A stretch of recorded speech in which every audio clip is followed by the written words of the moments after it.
Aldehyde ketone video number 10। তো আমরা এবারে যেটা পড়ব সেটা হচ্ছে অ্যালডিহাইডের কিটোনের বিভিন্ন রাসায়নিক বিক্রিয়াগুলো আমরা এবার পড়ছিলাম। তার মধ্যে আমরা প্রথম কয়েকটা বিশেষ যৌগিক পদার্থের সঙ্গে রাসায়নিক বিক্রিয়া অলরেডি পড়ে ফেলেছি। তো আমরা আবার সেই কমন কিছু ধরনের পরিবর্তন অনুযায়ী আমরা এবার পড়াশোনাটা দেখব। যেমন প্রথম যে ধরনটা আমরা আইডিয়া করব সেটা হচ্ছে অ্যালডিহাইড বা কিটোনের অক্সিডেশন। অক্সিডেশন মানে তোমরা হচ্ছে জানো, অক্সিডেশন মানে হচ্ছে জারণ। তো কি দ্বারা জারণ? বাই অক্সিডাইজিং এজেন্ট কমন, অর্থাৎ কমন কিছু অক্সিডাইজিং এজেন্ট আমাদের ল্যাবরেটরিতে থাকে, যেমন KMnO4, K2Cr2O7, নাইট্রিক অ্যাসিড। এই ধরনের কমন অক্সিডাইজিং এজেন্ট যারা রয়েছে তাদের দ্বারা কিভাবে অ্যালডিহাইড কিটোন জারিত হয় সেটা আমরা দেখব। তো প্রথমত অ্যালডিহাইড এবং কিটোনের মধ্যে সক্রিয়তা অলরেডি অ্যালডিহাইডের বেশি এবং কিটোনের সক্রিয়তা তুলনামূলকভাবে অনেকটাই কম। তো অ্যালডিহাইড খুব সহজে জারিত হয়ে যাবে এই কমন অক্সিডাইজিং এজেন্ট দ্বারা, কিন্তু কিটোন এত সহজে জারিত হবে না। তো এখানেও সামান্য একটু আমাদের আইডেন্টিফিকেশন করে নিতে হবে তুলনামূলকভাবে। সেটা হচ্ছে যে কোনো অ্যালডিহাইড, সেটা KMnO4 ক্ষার বা K2Cr2O7 অ্যাসিড, এই ধরনের স্ট্রং অক্সিডাইজিং এজেন্ট দিয়ে যদি আমি বিক্রিয়া ঘটাই তাহলেও যেমন এরা জারিত হবে, তেমনি সিলভার অক্সাইড ক্ষার বা কপারের কোনো সল্ট তার সঙ্গে ক্ষার বা ব্রোমিন ওয়াটার, এই ধরনের মোটামুটি তুলনামূলকভাবে একটু মাইল্ড অক্সিডাইজিং এজেন্ট, অর্থাৎ কম পাওয়ারযুক্ত অক্সিডাইজিং এজেন্ট দিয়ে যদি আমরা ট্রিটমেন্ট করি তাহলেও তারা আলটিমেটলি জারিত হবে। এবং যেটা ইম্পর্ট্যান্ট ঘটনা, যে এখানে কোনো কার্বন লস হবে না, অর্থাৎ প্রোডাক্ট যেটা তৈরি হবে, যে অক্সিডাইজিং এজেন্টটাই আমি দিয়ে কাজ করাই না কারণ, এটা এগুলো দিয়ে কাজ করালেও যা, এগুলো দিয়ে কাজ করালেও তাই, আলটিমেটলি আমি যে অ্যালডিহাইড থেকে শুরু করেছিলাম তারই করসপন্ডিং অ্যাসিডটা পাবো, অর্থাৎ same number of carbon atom প্রোডাক্টে থাকবে, কমবে না। এটা অ্যালডিহাইডের ক্ষেত্রে। কিটোনের ক্ষেত্রে কি? কিটোনের ক্ষেত্রে সর্বপ্রথম যেটা আইডিয়া করার সেটা হচ্ছে KMnO4 বা K2Cr2O7 বা নাইট্রিক অ্যাসিড, এই ধরনের স্ট্রং অক্সিডাইজিং এজেন্টের সঙ্গে যদি আমরা হিট করি তবেই একমাত্র জোরপূর্বক এদের জারণ ঘটনাটা ঘটবে। এবং সেটা কিভাবে ঘটবে সেটা আমরা তলায় একটু আলোচনা করে নেব। তো যদি আমরা কিটোনকে মাইল্ড অক্সিডাইজিং এজেন্ট, অর্থাৎ সিলভার অক্সাইড বা কপারের সল্ট বা ব্রোমিন ওয়াটার দ্বারা খুব বিক্রিয়া করাতে যাই, তাহলে কিন্তু এদের জারণ ঘটার সম্ভাবনা কম, ঘটবে না প্রায়। তো আমাদেরকে কিটোনকে জারিত করতে গেলে স্ট্রং অক্সিডাইজিং এজেন্ট দ্বারা জারিত করতে হবে, যেটা এখানে যে কোনো ধরনের দিয়ে আমি কাজটা ঘটাতে পারছিলাম অ্যালডিহাইডের ক্ষেত্রে। কিটোনের ক্ষেত্রে কিন্তু আমাকে স্ট্রং অক্সিডাইজিং এজেন্টটাই আমার রিকোয়ার্ড মেটেরিয়াল দেবে। আর একটা কি, এখানে যেমন same number of carbon atom ছিল করসপন্ডিং অ্যাসিডে, এখানে সেটা থাকবে না। এখানে কি হবে, এখানে এই কার্বনিল গ্রুপ যেখানে অ্যাটাচড রয়েছে সেখানে কোনো একটা জায়গাতে ব্রেক করবে। যেমন এখানে দেখো দেয়া আছে RC+CH2R'। এটা যদি অক্সিডাইজ হয় তাহলে যে কোনো একটা পোর্শন, আমি কোন পোর্শনটা হবে পরে এখানটা দেখাচ্ছি, তো আমরা ধরে নিয়েছি এই পোর্শনটা ব্রেক হচ্ছে, এই পোর্শনটা ব্রেক হয়ে RC+OH এবং এই অংশটা RCH2 জায়গায় RC+OH, অর্থাৎ মাঝখান থেকে কোনো একটা জায়গা থেকে কার্বনিলের যে কোনো একটা পাশ থেকে এই বন্ডটা ব্রেক করে দুটো হাফে ভাগ হয়ে গেল, অর্থাৎ এখানে কার্বন সংখ্যা কমে গেল। যেটা এখানে কার্বন সংখ্যা কম ছিল না, এখানে কিন্তু কার্বন সংখ্যা কমে গেল। এবার কোন দিকটাই ভাঙবে সেটা একটা মোটামুটি একটা রুল মেনটেন করে হয়, সেটা পাফ রুল বলা হয়। তো দেখা যাচ্ছে এটা একটা unsymmetrical ketone, CH3 CH2 CH2 C double bond O CH3। এর একটা পোর্শনে একটা ছোট গ্রুপ রয়েছে, একটা পোর্শনে একটা বড় অ্যালকাইল চেন রয়েছে। তো পাফ রুল যেটা বলছে যে দেখা যাচ্ছে যে স্ট্রং অক্সিডাইজিং এজেন্ট দিয়ে যদি আমি ট্রিটমেন্ট করি, তাহলে যেটা ছোট অ্যালকাইল গ্রুপ রয়েছে তার সঙ্গে কার্বনটা অ্যাটাচমেন্টটা থেকে যাচ্ছে, আর যেটা বড় অ্যালকাইল চেন রয়েছে সেটা কার্বনিল থেকে সরে গিয়ে আলাদা করে অ্যাসিডে কনভার্টেড হয়ে যাচ্ছে। CH3 CH2 CH2 আছে, সেটা CH3 CH2, আর এই অংশটা CO2H এ কনভার্ট হয়ে যাচ্ছে। এইটা হচ্ছে পাফ রুল আমাকে গাইড করছে যে ছোট অ্যালকাইল চেনের সঙ্গে কার্বনটা থেকে যাচ্ছে। তো এটা কিটোনের পার্টটা হলো। অ্যালডিহাইডের পার্টটাও তো কোনো এরকম পাফ রুল অ্যাপ্লিকেশন হবেই না, তার কারণ হচ্ছে এখানে তো কোনো নাম্বার অফ মানে মাঝখান থেকে কোথাও ব্রেকডাউন করছে না, তাই পাফ রুলের অ্যাপ্লিকেশন এখানে করার দরকার নেই। তো এখানে একটা অ্যারোমেটিক অ্যালডিহাইড নিয়ে কথা হচ্ছে, বেঞ্জালডিহাইড। বেঞ্জালডিহাইডে আমি পটাশিয়াম ডাইক্রোমেট দিয়েছি, সেটা বেঞ্জয়িক অ্যাসিডে কনভার্টেড হয়ে গেছে। এটা নর্মাল ব্যাপার একদম। এখান থেকে এটা যে যদি বুঝে থাকো তাহলে এটা বুঝতে কিচ্ছু অসুবিধা হবে না। তো এই বেঞ্জালডিহাইড আমাদের একটা ল্যাব রিয়েজেন্ট, অর্থাৎ ল্যাবরেটরিতে থাকে। তো অনেক সময় যেটা দেখা যায়, অনেক রিয়েজেন্টই থাকে বায়ুর অক্সিজেন দ্বারা অটোমেটিক জারিত হয়ে নষ্ট হয়ে যাচ্ছে। তো বেঞ্জালডিহাইড তাদের মধ্যে একটা রিয়েজেন্ট যেটা অটোমেটিক বায়ুর অক্সিজেন দ্বারা এই ধরনের একটা পার অ্যাসিড টাইপের জৈব যৌগ তৈরি করে জারিত হয়ে গিয়ে, এবং পরবর্তী ক্ষেত্রে সে অটোমেটিক বেঞ্জয়িক অ্যাসিডের ক্রিস্টালে কনভার্টেড হয়ে যায়। তো বেঞ্জালডিহাইড থেকে বেঞ্জয়িক অ্যাসিড এটা অটোমেটিক মুখ খোলা রাখলেই বায়ুর অক্সিজেনের বায়বীয় জারণ ঘটনাটা ঘটে যেতে পারে।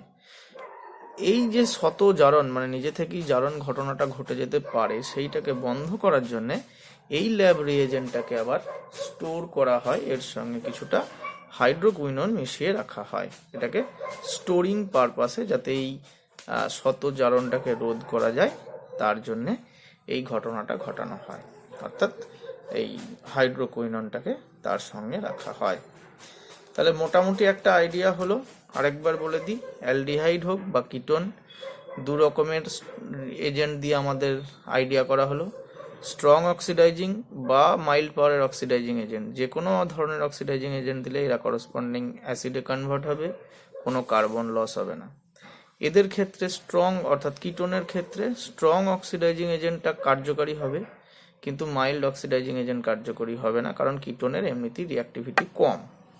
আবার স্ট্রং অক্সিডাইজিং এজেন্ট যদি আনসিমেট্রিক্যাল কিটোনের মধ্যে অ্যাক্ট করে, তাহলে কোনখান থেকে ভাঙবে, যেটা ছোট অ্যালকাইল চেন রয়েছে সেইখান থেকে ভেঙে গিয়ে কার্বনিলটা তার সঙ্গে থেকে যাবে, আর বাকি অংশটা এটা অন্য করসপন্ডিং অ্যাসিডে কনভার্টেড হয়ে যাবে। এটা হচ্ছে পাফ রুল। তো আসল অক্সিডেশনের কথা তো বলেই ফেললাম, তা বাদেও আরো কিছু স্পেসিফিক ধরনের অক্সিডেশন ঘটানো হয়, অর্থাৎ আগেরগুলোতে যেমন অক্সিডেশন ছিল, এখানে অক্সিডেশনের টাইপটা একটু একটু আলাদা, এবং এইগুলো থেকেই অ্যাকচুয়ালি কোশ্চেনগুলো পড়ে। যেমন দেখো, অক্সিডেশন বাই সেলেনিয়াম ডাইঅক্সাইড, এটা একদম স্পেসিফিক রিয়াকশন। সেলেনিয়াম ডাইঅক্সাইড দিয়ে অ্যালডিহাইড বা কিটোনকে যদি আমি অক্সিডাইজ করি, তাহলে কি হয়? এই যখনই আমি সেলেনিয়াম ডাইঅক্সাইড দিয়ে আমরা অক্সিডাইজ করবো অ্যালডিহাইড বা কিটোনকে, সে কিন্তু এই অ্যালডিহাইড বা কিটোনিক যে কার্বনিল তার উপরে কোনো কাজ করতে পারে না। সে কি করে, এর সঙ্গে অ্যাটাচড যে আলফা কার্বনটা রয়েছে তার যে হাইড্রোজেনটা, সেই হাইড্রোজেনের উপর অর্থাৎ আলফা হাইড্রোজেনের উপর কাজ করে সেইটাকে কার্বনিলে কনভার্ট করে দেয়। যেমন ধরো, অ্যাসিটালডিহাইড এক্সাম্পল হিসাবে নেওয়া আছে CH3CHO।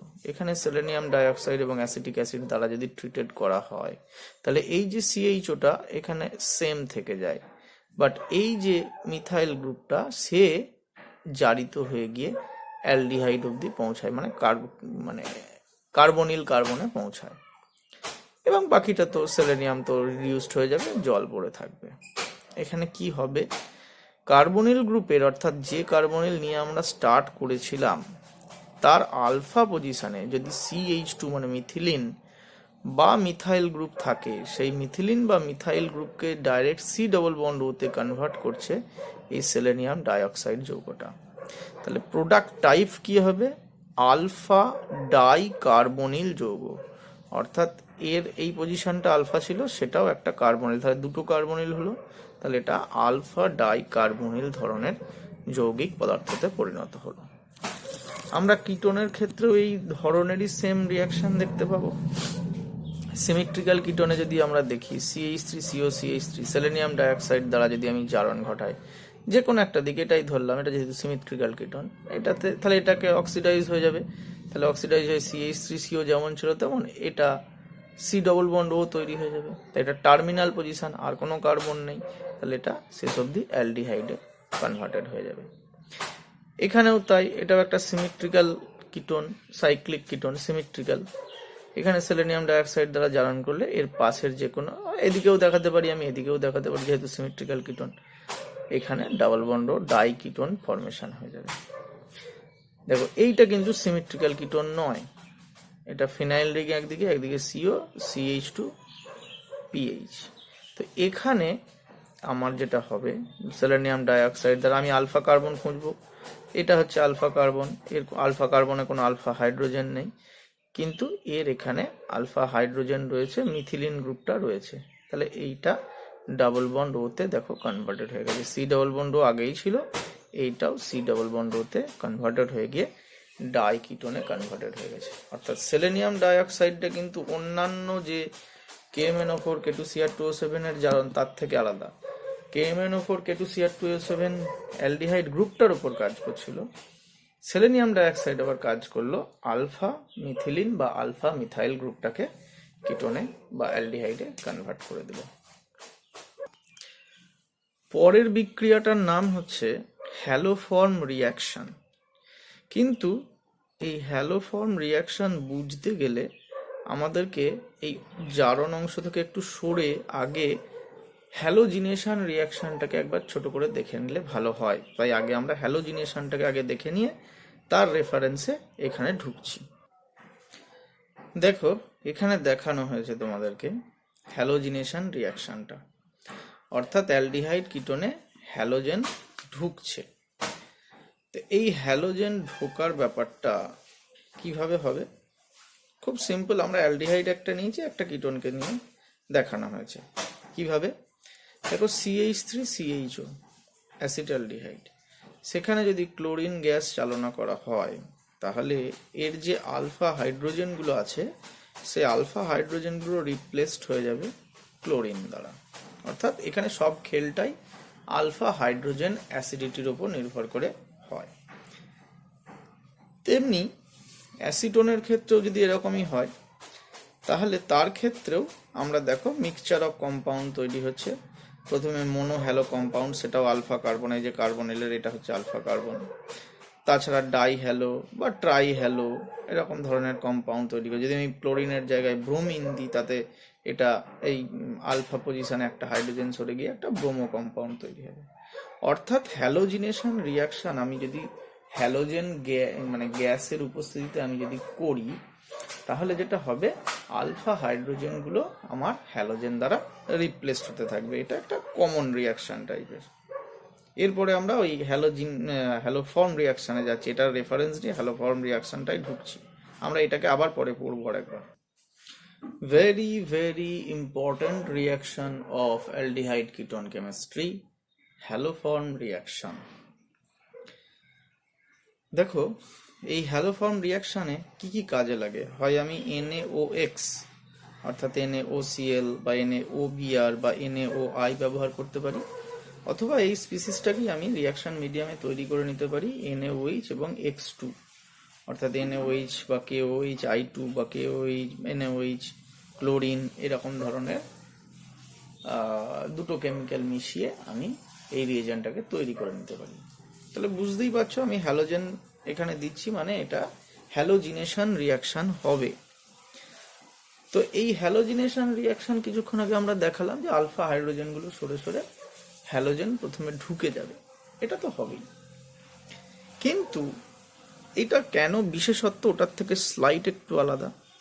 কারণ এটাতে একটা জারণ ঘটনা ঘটতে থাকবে। কিরকম ভাবে?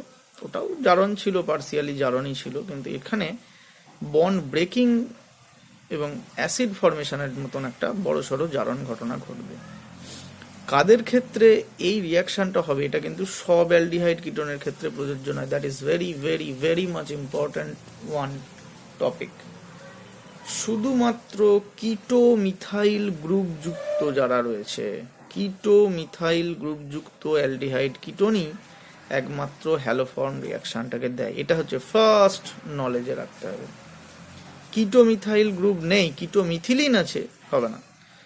কিটো মিথাইল গ্রুপ যুক্ত অ্যালডিহাইড বা কিটোন যদি থাকে তাহলেই এই রিয়াকশনটা আমরা পাব। তাহলে যেমন CH3CHO, এটাতে কিটো মিথাইল গ্রুপ রয়েছে, এটা কিটো গ্রুপ, এটা মিথাইল গ্রুপ, তাহলে এটা কিটো মিথাইল গ্রুপ যুক্ত। Acetone CH3C double bond O CH3, সেখানেও একটা কিটো মিথাইল গ্রুপ রয়েছে আমরা দেখতে পাচ্ছি। অর্থাৎ RC double bond O CH3, এই C double bond O CH3 গ্রুপটা থাকলে এবং রিয়েজেন্ট হিসাবে আমি NaOH এবং হ্যালোজেন দিলে প্রথমে তাদের কিন্তু আমরা যেমন আইডিয়া করেছিলাম আগের রিয়াকশনটাতে যে তাদের সব কটা হ্যালোজেন কিন্তু এই সব কটা আলফা হাইড্রোজেন হ্যালোজেন দ্বারা রিপ্লেসড হয়ে যাবে এবং সেটা এই মিথাইল গ্রুপটা। কিন্তু পরবর্তীতে দেখা যাবে যে এই অংশটা থেকে আলটিমেটলি একটা CHI3 বা CHCl3 বা CHBr3 বা CHX3 একটা হ্যালো ফর্ম, যার কমন নাম, যদি CHCl3 হয় তাহলে ক্লোরোফর্ম, CHBr3 যদি হয় তাহলে ব্রোমোফর্ম, CHI3 যদি হয় তাহলে আয়োডোফর্ম। এই আয়োডোফর্ম বা ব্রোমোফর্ম এরা সেপারেট হয়ে যাবে, অর্থাৎ এরা ক্রিস্টালাইন সলিড। যেমন আয়োডোফর্ম একটা ইয়েলোইশ ক্রিস্টালাইন একটা স্ট্রাকচার। তারা মিডিয়াম থেকে তলার দিকে একটা অধক্ষেপ করে যাবে এবং বাকি যে অংশটা রইল কিটো মিথাইলের মধ্যে, মিথাইল অংশ থেকে এই হ্যালো ফর্মটা তৈরি হলো, আর কিটোনিক পার্টটা যেটা ছিল সেখান থেকে করসপন্ডিং অ্যাসিডে কনভার্ট হলো। যেমন এখানে পড়ে রইল C ডবল বন্ড ও H, আর কোনো কার্বন পড়ে নেই, তাহলে এটা ফর্মিক অ্যাসিডে কনভার্ট হলো। তবে মিডিয়ামে সোডিয়াম হাইড্রোক্সাইড আছে, তাই সোডিয়াম ফর্মেট সল্টে কনভার্টেড হয়ে গেল। তাহলে এই রিয়াকশনটা এতটা করে পড়বো কেন? কারণ হচ্ছে কিটো মিথাইল গ্রুপ যুক্ত জৈব যৌগের শনাক্তকরণের জন্য, অর্থাৎ সেটা আছে কি নেই, কিটো মিথাইল গ্রুপ তার স্ট্রাকচারে আছে কি নেই, সেইটা বোঝার জন্য আমরা কিন্তু এই হ্যালোফর্ম রিয়াকশনটা খুব ভিজিবল একটা রিয়াকশন, অর্থাৎ রিয়াকশন মিডিয়ামে NaOH এবং হ্যালোজেন পাস করালি আমার অধক্ষেপ যদি পড়তে থাকে তাহলে অবশ্যই সেটা কিটো মিথাইল গ্রুপের আমার প্রেজেন্স রয়েছে অ্যালডিহাইড বা কিটোনের মধ্যে, সেইটা প্রমাণ করে দেয়। আচ্ছা, তো এখানে আরেকটু দেখে নাও, এইরকম ভাবেই দেয়া আছে একই জিনিস, RC double bond O CH3, তাহলে এইখান থেকে বন্ডটা ভেঙে যাবে, RC ডবল বন্ড ও ONA হয়ে যাবে, RC ডবল বন্ড ও ONA, এবং এটা CHX3 বা CHI3, আয়োডিন দিয়েছি তাই CHI3 আয়োডোফর্ম তৈরি করবে। যদি ব্রোমিন NaOH দিই তাহলে এটা হবে CHBr3, যেটাকে নাম হচ্ছে ব্রোমোফর্ম, এবং বাকি যে অংশটা পড়ে রইল সেটা CH3C ডবল বন্ড ও Na তৈরি করবে। এই রিয়াকশনটা দেখা যাচ্ছে ইথাইল অ্যালকোহলও, যদিও এটা অ্যালডিহাইড কিটোন নয়, এটা একটা অ্যালকোহল জাতীয় যৌগিক পদার্থ, তবুও ইথাইল অ্যালকোহল এর ক্ষেত্রে হ্যালোফর্ম রিয়াকশনের রেজাল্টটা পজিটিভ দেয়। তার কারণ হচ্ছে এই ইথাইল অ্যালকোহল যদি আমরা হ্যালোজেনের উপস্থিতিতে, ক্ষারের উপস্থিতিতে নিই, তাহলে এরা ফার্স্ট স্টেপে জারিত হয়ে অ্যাসিটালডিহাইড তৈরি করে এবং তারপরে তারা হ্যালোফর্ম বিক্রিয়া দেয়। তাই কিটো মিথাইল গ্রুপযুক্ত যে সমস্ত অ্যালডিহাইড কিটোন এবং ইথাইল অ্যালকোহল তারা কিন্তু এই হ্যালোফর্ম রিয়াকশনটা দেবে। খুব ইম্পর্ট্যান্ট, এটা তোমাদের মাথাতে রাখতেই হবে। নেক্সট হচ্ছে বেয়ার ভিলিগার অক্সিডেশন। প্রথমত দেখে নাও, অ্যালডিহাইডের কিন্তু বেয়ার ভিলিগার অক্সিডেশন হয় না, এটা শুধুমাত্র কিটোনেরই বেয়ার ভিলিগার অক্সিডেশনটা হয়। বেয়ার ভিলিগার অক্সিডেশনের রিয়েজেন্ট কি? জৈব পার অ্যাসিড। জৈব পার অ্যাসিডের কিছু কিছু এক্সাম্পল CF3,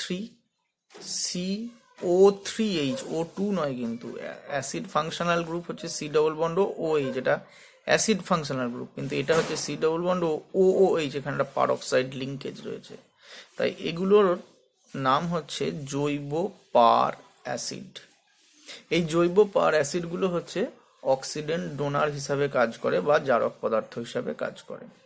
এখানে যেমন CF3 ট্রাইফ্লুরো পার অ্যাসিটিক অ্যাসিড এই ধরনের নাম, বা C6H5CO3H এটাও একটা পার অ্যাসিড, বা MCPBA অর্থাৎ মেটাক্লোরো পার বেঞ্জোইক অ্যাসিড, সেটাও একটা নাম আছে আর কি, MCPBA, এটাও ডাইরেক্ট একটা রিয়েজেন্ট, মেটাক্লোরো পার বেঞ্জোইক অ্যাসিড। তো পার কথাটা আছে, পার অ্যাসিড কথাটা আছে, সেটা বেয়ার ভিলিগার অক্সিডেশনটা ঘটাবে।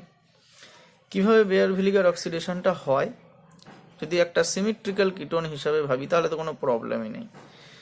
তো সিমেট্রিক্যাল কিটোনের ক্ষেত্রে C ডবল বন্ড OR, এখানে যদি আমি যে কোনো একটা এই CF3CO3H দিই, বা C6H5CO3H দিই, বা MCPBA দিই, যাই দিই, কি হবে, এই যে ORটাকে আলাদা করে কালারে দেখানো হয়েছে, এইখানে লিঙ্কেজটা পরিবর্তন হয়ে একটা মাঝখানে অক্সিজেন ঢুকে যাবে, অর্থাৎ এটা ডাইরেক্টলি আমার কিটোন থেকে এস্টারে কনভার্টেড হয়ে যাবে। CH3 C double bond CH3, এটাও সিমেট্রিক্যাল কিটোন, এখান থেকে বুঝতে পারছো একটা CH3 সরে গিয়ে মাঝখানে একটা অক্সিজেন ঢুকে যাবে। যদি আনসিমেট্রিক্যাল কিটোন হয়, অর্থাৎ একদিকে CH3 একদিকে C6H5, তাহলে কোন গ্রুপটা মাইগ্রেট করবে বা কোন গ্রুপটা সরবে, দেখা যাচ্ছে যে গ্রুপটা বেশি পরিমাণে ইলেকট্রন কোনো একটা পজিটিভ সেন্টারকে ডোনেট করতে পারে, সেটা অ্যালকাইল আর অ্যারাইলের মধ্যে অ্যারাইল গ্রুপটা হবে, দুটো অ্যালকাইলের মধ্যে মিথাইল ইথাইলের মধ্যে ইথাইলটা হবে, যার প্লাস আই এফেক্ট বেশি। সেই রকম যে গ্রুপটার মানে প্লাস আই বা প্লাস আর এফেক্ট বেশি থাকবে, সে আলটিমেটলি কার্বনিল থেকে ডিটাচ হয়ে মাঝে অক্সিজেনকে প্লেস করে সে ওই অক্সিজেনের সঙ্গে আলাদা করে ঢুকে যাবে। এইটা হচ্ছে কিটোনের Baeyer Villiger oxidation, very important application oriented একটা রিয়াকশন। তো আমরা মোটামুটি এই ভিডিওতে জারণ পার্টটা শেষ করলাম 4টে জিনিস দিয়ে। আমরা নেক্সট ভিডিওতে তার সিনপসিসটা, বা নেক্সট ভিডিওতে নয়, পরে অন্য ভিডিওতে বিজারণ পড়ানোর পরে একবারে নেক্সট ভিডিওগুলোতে দেখে নেব। তো জারণ অংশটা এই 4টে দিয়ে আমাদের শেষ হলো।